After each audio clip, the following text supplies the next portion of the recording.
to Melbourne, where the Prime Minister Scott Morrison is speaking. And Technology and Director of Australia Synchrotron. It's wonderful to be here with you today. To William Hadlick, the Managing Director of Global Medical Solutions, Mr Doran Ben-Meir, who's the Deputy Vice-Chancellor and Senior Vice-President of Monash University, and Professor Rebecca Brown, who's the Deputy Vice-Chancellor and Senior Vice-President of Monash University, and David Cade, who's the CEO of Telix Asia Pacific. I was very keen to welcome everybody today because I want to welcome everybody up here today. Give yourselves a big cheer. You do an amazing job for our country. It's great to see you up there.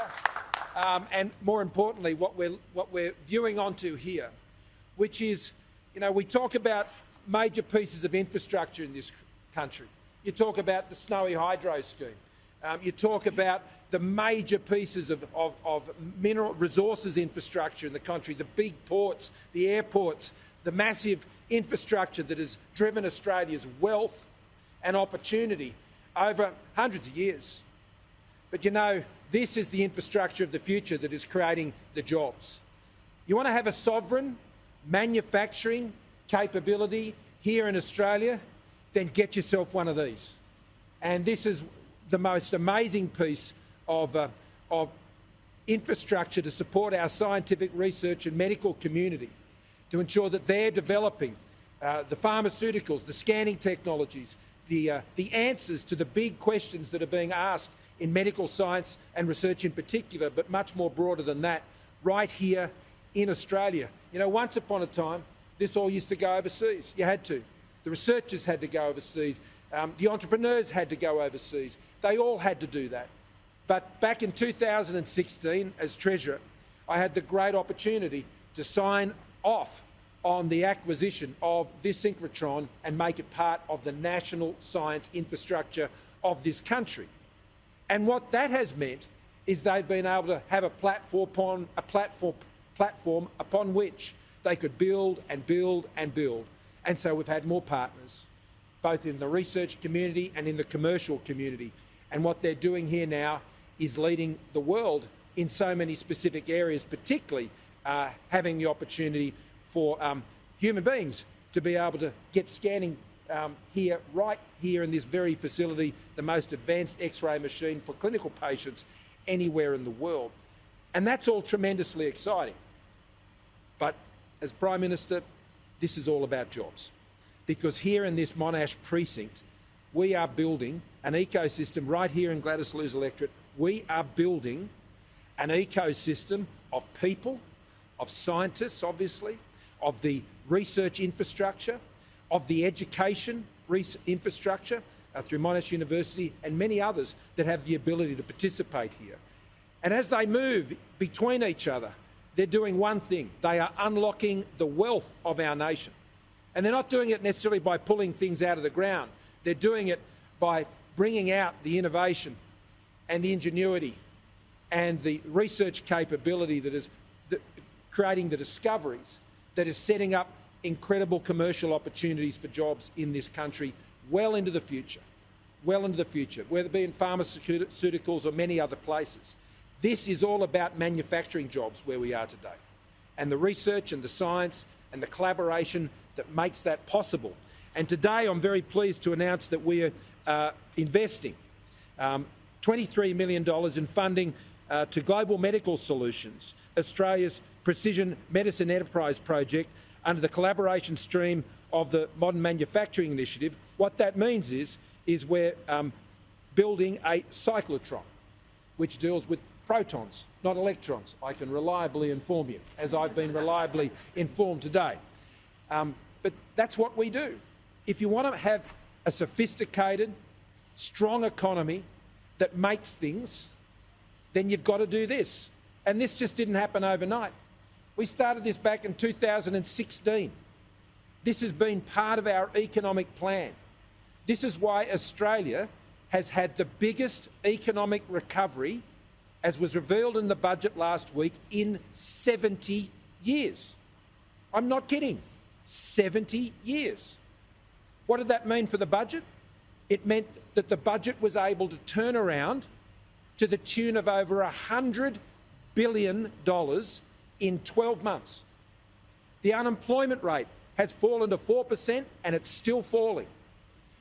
We've been able to ensure that we've been able to invest to get our economy through, whether it's apprentices or whether it's those going through studying in advanced physics that we see here, coming through, staying in jobs, keeping jobs, and now setting Australia up for the big opportunity that's ahead.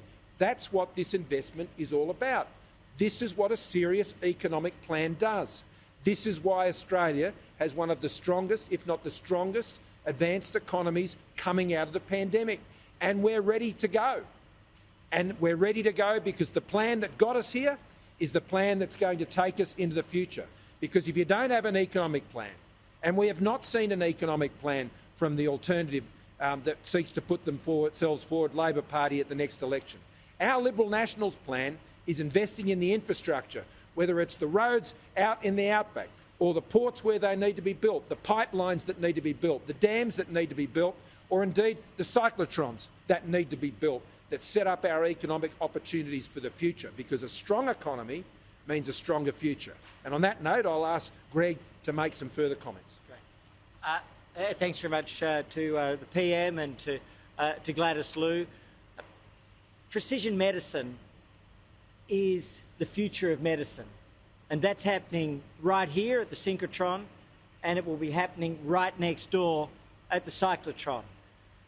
But we can only do these things if you're able to pay for them, and I'm in the very privileged position that in this budget we were able to add $34 billion to health investment in Australia over the coming 4 years, and that came because we were able to get the response to COVID right, one of the highest vaccination rates in the world, one of the lowest rates of loss of life, and therefore one of the strongest economic recoveries.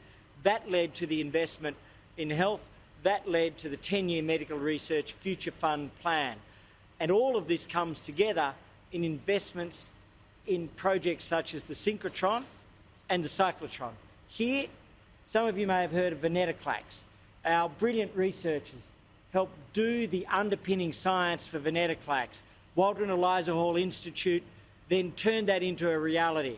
And in turn, that is now a medicine that's on the pharmaceutical benefit scheme, treating patients with conditions such as lymphoma and leukemia.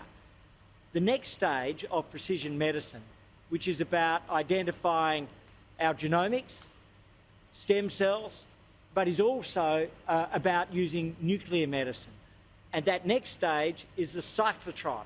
So with this $23 million under the Modern Manufacturing Initiative, the cyclotron, which GMS and Telix and Monash University are bringing together, will allow radioisotopes to be brought forward, and they can be used, these isotopes, for nuclear medicine to diagnose and to treat. So diagnosis and treatment.